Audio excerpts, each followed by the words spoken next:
In this tech tip video, I want to demonstrate you my preferred technique for the repair of meniscal root tears. Indications for this procedure are isolated traumatic root tears in patients with concomitant ACL tears or multi-ligament injuries, and non-traumatic or degenerative root tears.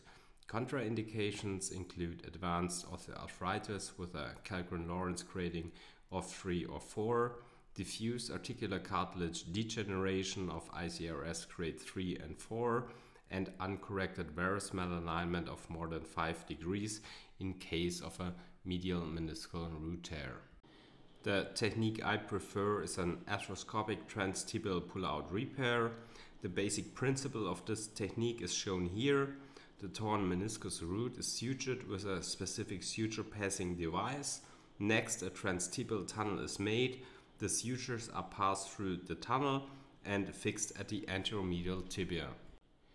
The patient is placed supine and a foot support and the lateral posts are attached to the operating table. I use 3 arthroscopic portals, a high anterolateral portal, an anteromedial portal and an accessory medial portal. To prevent soft tissue bridges, I always place an arthroscopic cannula in the anteromedial portal.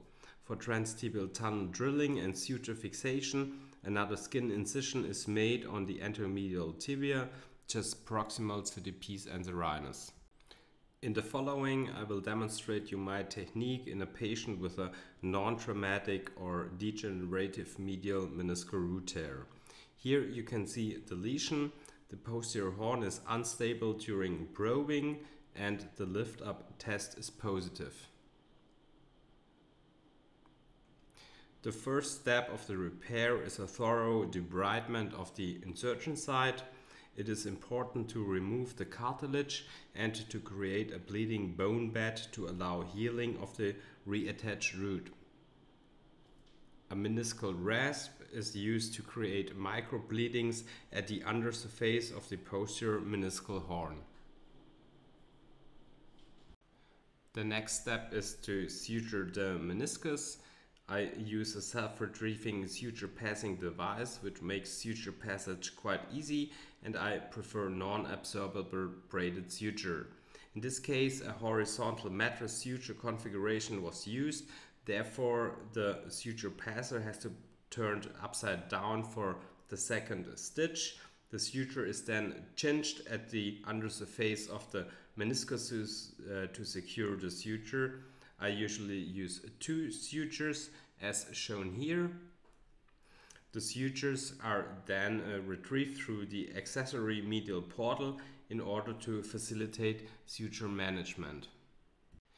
The next step is to create a transtibial tunnel. A standard ACL drill guide is used to place a drill guide wire. In this case, a cannulated 2.4 mm guide pin was used, but you can also use a 4 mm cannulated reamer. A passing wire is then inserted through the cannulated drill and replaced finally by a high-strength passing suture.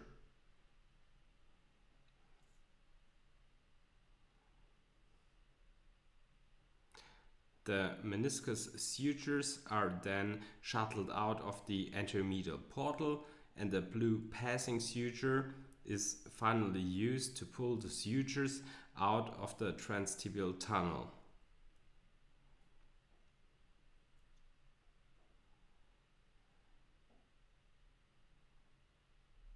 By pulling the meniscus sutures, the posterior horn is then reduced into the previously created bone bed. The last step is to fix the sutures at the anteromedial tibia. Different options exist, such as a suture button or a knotless suture anchor. Here you can see the final result. The meniscus is firmly attached to the tibia and the lift-off test is negative.